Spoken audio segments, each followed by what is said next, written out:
नमस्कार, आप देख रहे हैं सिटी पोस्ट लाइव और आपके साथ मैं हूं अंजलि। फिलीपींस की जेल में बंद है जोगा डॉन उर्फ जोगिंदर ग्योंग। कहा जाता है कि पुलिस इंस्पेक्टर को इसने 13 गोलियां मारी थी, जिसके बाद से इसने क्राइम की दुनिया में अपना पहला कदम रखा था। और इसका खौफ इतना ज़्यादा है लोगों में कि बड़े बड़े कारोबारियों को और बड़े बड़े नेताओं को इसका कॉल आता है तो उनके भी पसीने छूट जाते हैं। और अब ऐसा कहा जा रहा है जहां पर तेजस्वी यादव के सबसे करीबी और राज्यसभा सांसद संजय यादव को भी इसने कॉल में धमकी दी, रंगदारी मांगी, वो भी 20 करोड़ रुपए की। और अब कहा जाता है कि सिर्फ संजय यादव ही नहीं है, कई को कॉल लग चुके हैं और कई को कॉल लगने की अभी तैयारी है। तो हम जानेंगे जोगिंदर ग्योंग उर्फ जोगा डॉन से जुड़ी हर बात, और हमारे साथ इसके लिए जानकारी के लिए हैं वरिष्ठ पत्रकार दीपक शर्मा। तो सर, ये जोगा डॉन आखिर है कौन? ये जोगा डॉन अभी 24 जुलाई 2024 को वो गिरफ्तार हुआ फिलीपींस में। अभी जोगा डॉन फिलीपींस की जेल में है।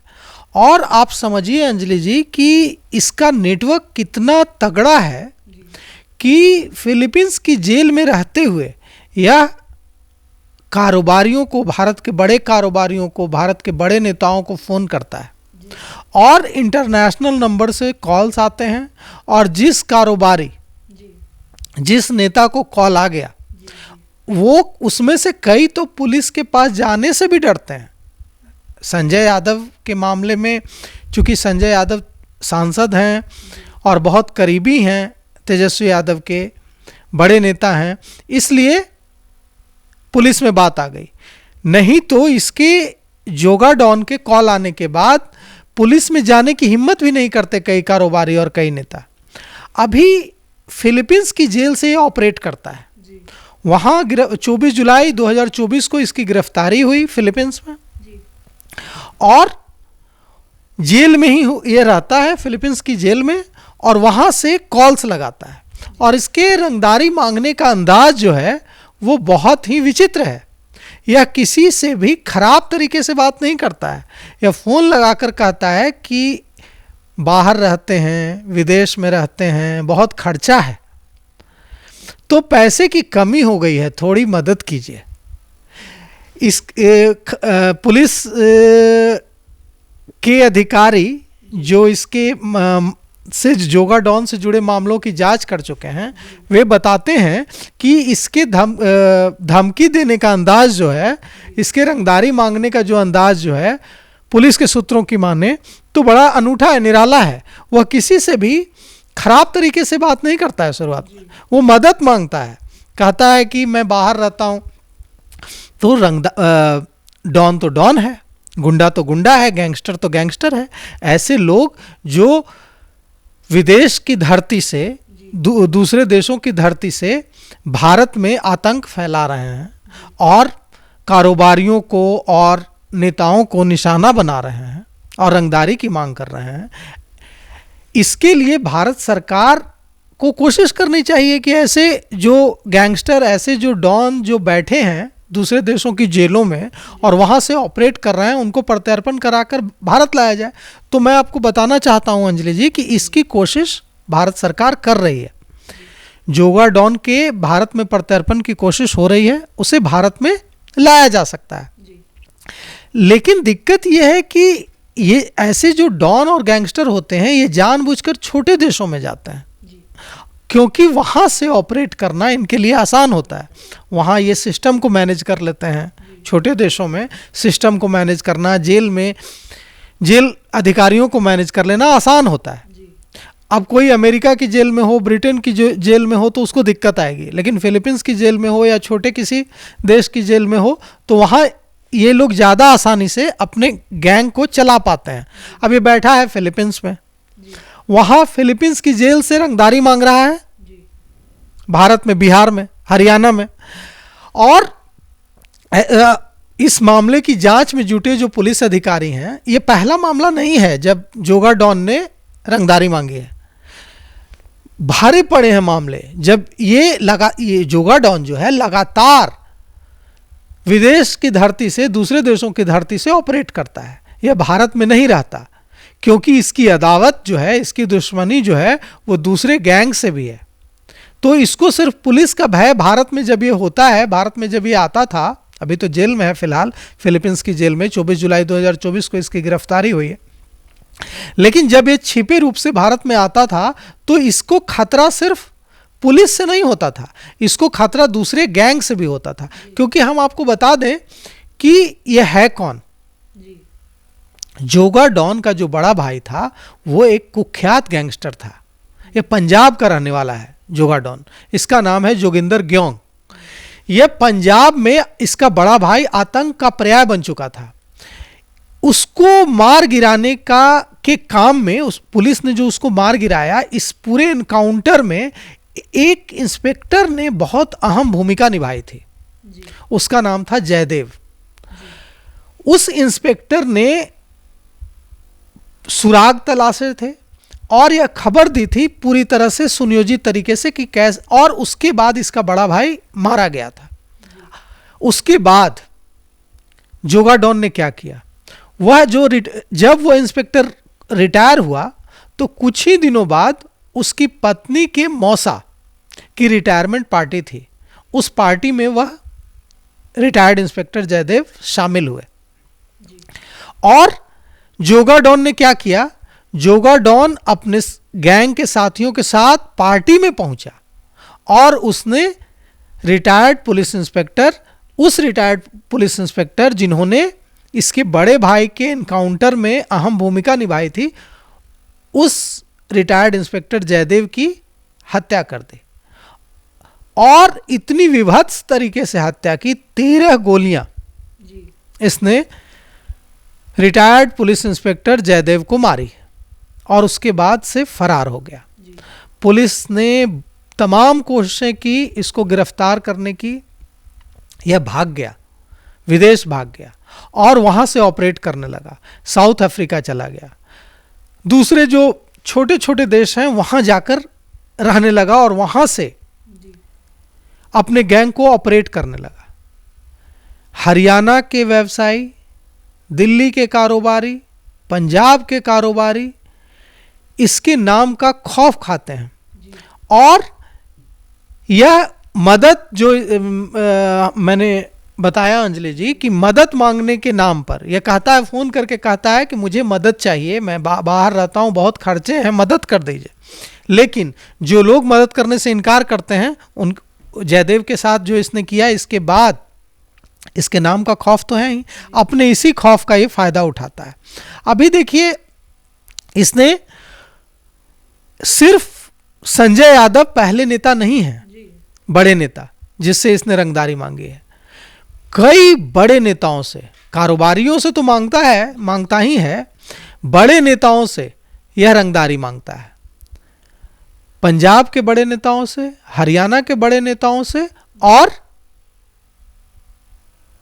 दिल्ली के बड़े नेताओं से यह रंगदारी मांगता है, मुंबई के बड़े नेताओं से रंगदारी मांगता है।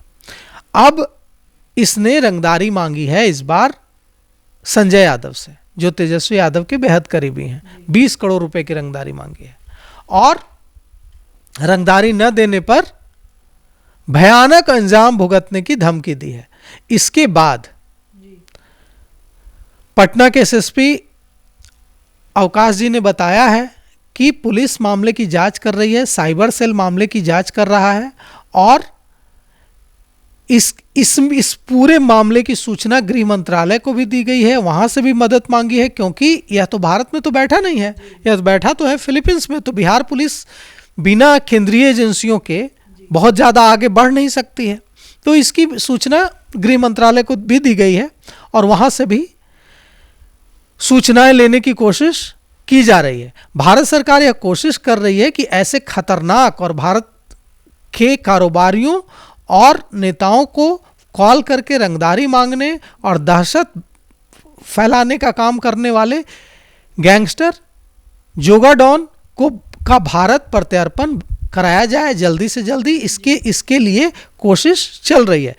जोगा डॉन के नाम से रेड कॉर्नर नोटिस भी जारी है।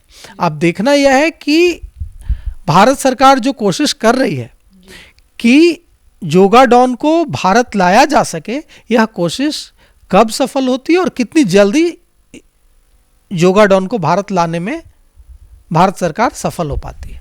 सर, आपने बताया कि अभी बहुत सारे लोगों को कॉल इसने लगा दिया और बहुत लोगों को कॉल करने की तैयारी भी है। ऐसा कहा जाता है कि कांग्रेस के एक बहुत बड़े नेता को भी इसने कॉल करके रंगदारी मांगी है। हाँ बिल्कुल, रणदीप सुरजेवाला बड़े नेता हैं कांग्रेस के और राहुल गांधी के बेहद करीबी हैं।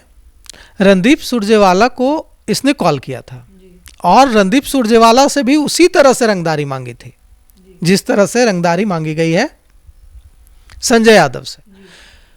और इसके बाद इसके खिलाफ मामला दर्ज होना तो कोई बात ही नहीं है ना बड़ी।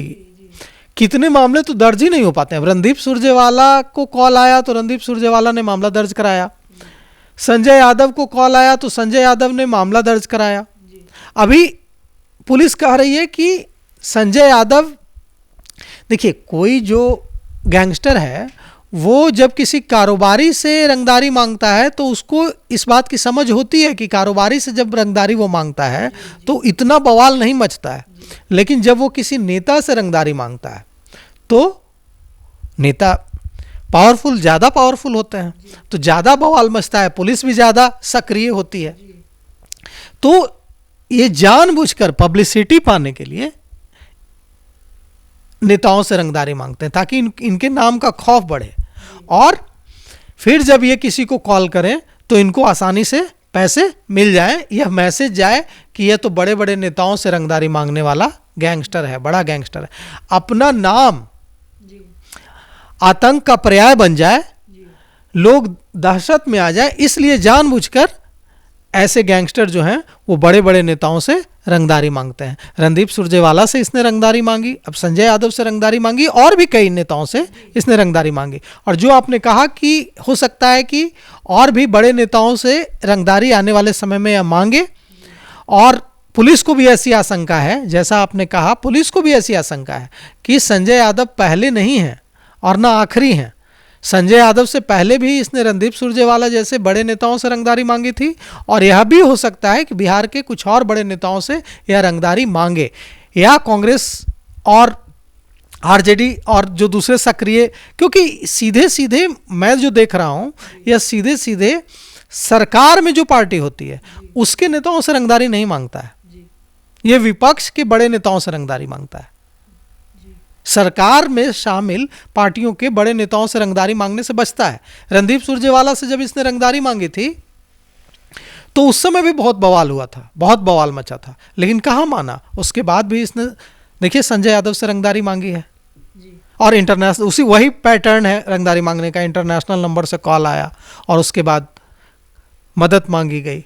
जैसे मदद मांगता है, ये बहुत खतरनाक पैटर्न है कि कोई व्यक्ति, कोई गैंगस्टर विदेश की धरती पर बैठकर भारत में आतंक का पर्याय बन चुका है। जैसा कि हम सभी जानते हैं कि संजय यादव हरियाणा से है और जोगिंदर ग्योंग उर्फ जोगा डॉन भी मतलब हरियाणा से ही है। तो क्या हरियाणा ये जो है जोगा डॉन जो है हरियाणा, पंजाब हरियाणा पड़ोसी राज्य हैं, लेकिन ये हरियाणा से नहीं है, ये पंजाब से है।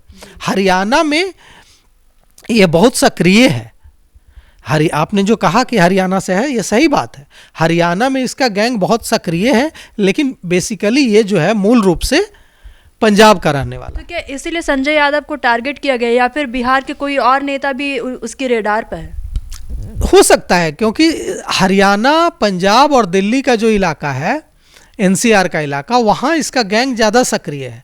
लेकिन जब यह मांग रहा होगा संजय यादव से रंगदारी, तो जब ऐसे अधिकारी जब किसी से रंगदारी मांगते हैं, जब किसी से रकम की मांग करते हैं, तो उससे पहले उस व्यक्ति से जुड़ी हर जानकारी जुटा लेते हैं। ऐसे ही फ़ोन उठा करके किसी को रंगदारी का कॉल नहीं कर देते हैं।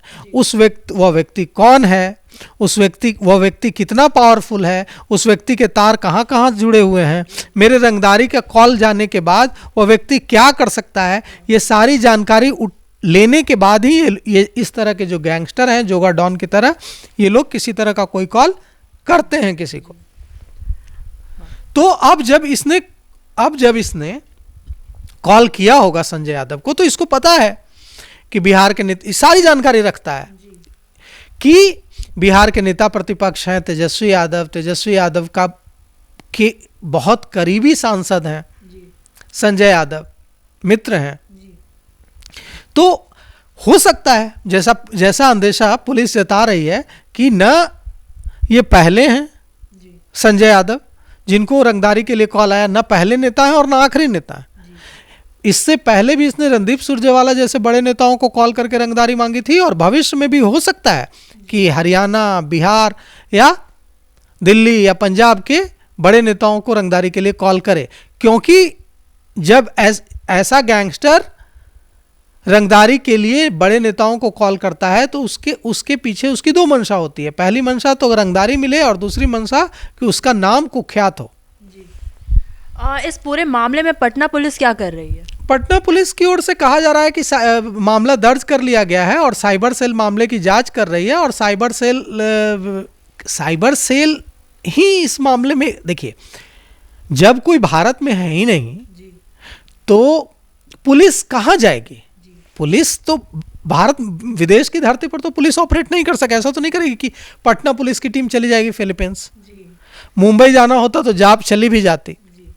तो इसलिए साइबर सेल और गृह मंत्रालय, साइबर सेल इस पर काम कर रहा है।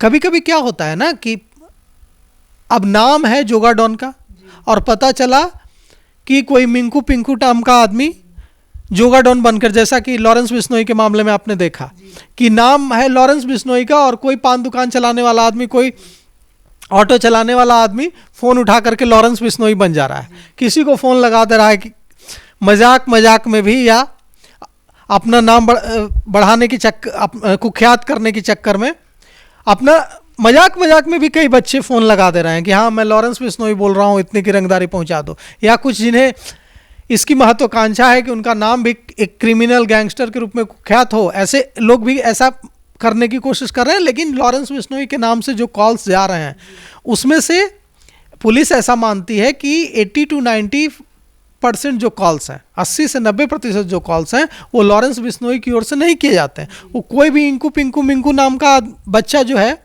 युवा 20-21 साल का कहीं बैठा हुआ, वो मजाक में किसी को भी फ़ोन लगा दे रहा है कि हाँ मैं लॉरेंस बिश्नोई बोल रहा हूँ और इतने की रंगदारी पहुँचा दो। हो सकता है साइबर सेल इस बात की जांच कर रही है कि कहीं इस मामले में भी तो ऐसा नहीं है कि जोगा डॉन के नाम से किसी ने कॉल कर दिया है। लेकिन जिस तरह की बात की गई है फोन करके संजय यादव से, उससे जो दिख रहा है, जो समझ आ रहा है कि यह फोन किसी इंकू मिंकू पिंकू ने नहीं किया है, टॉम जैक हैरी ने नहीं किया है, ये कॉल किसी शातिर गैंगस्टर का हो सकता है।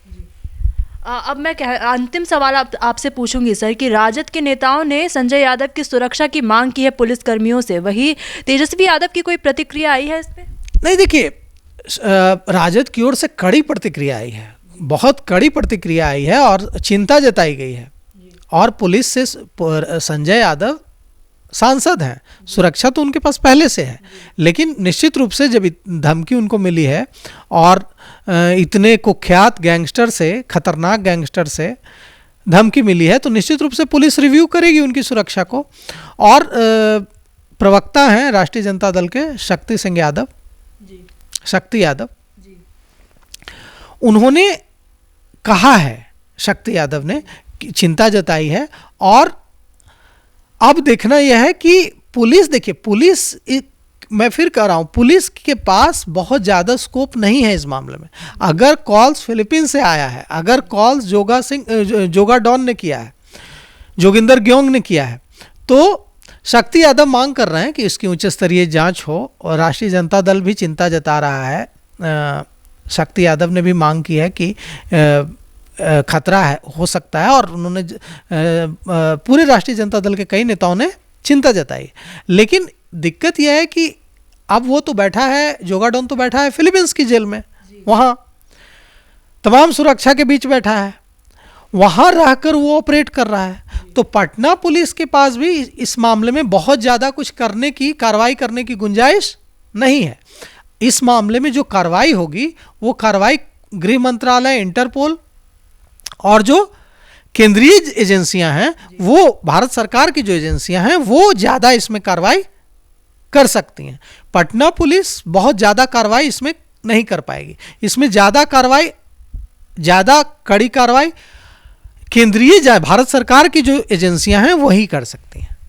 तो फिलहाल अभी पटना पुलिस और साइबर सेल संयुक्त रूप से इस मामले पर काम कर रही है, जांच में जुटी हुई है। अब आगे क्या कुछ होता है ये देखने वाली बात होगी और इसकी जानकारी हम आप तक सबसे पहले पहुंचाएंगे। तो फिलहाल इस खबर में बस इतना ही। इसी प्रकार की खबरों के लिए बने रहिए सिटी पोस्ट लाइव के साथ। आपका धन्यवाद। वीडियो को लाइक करें, शेयर करें और चैनल को सब्सक्राइब करना बिल्कुल ना भूलें।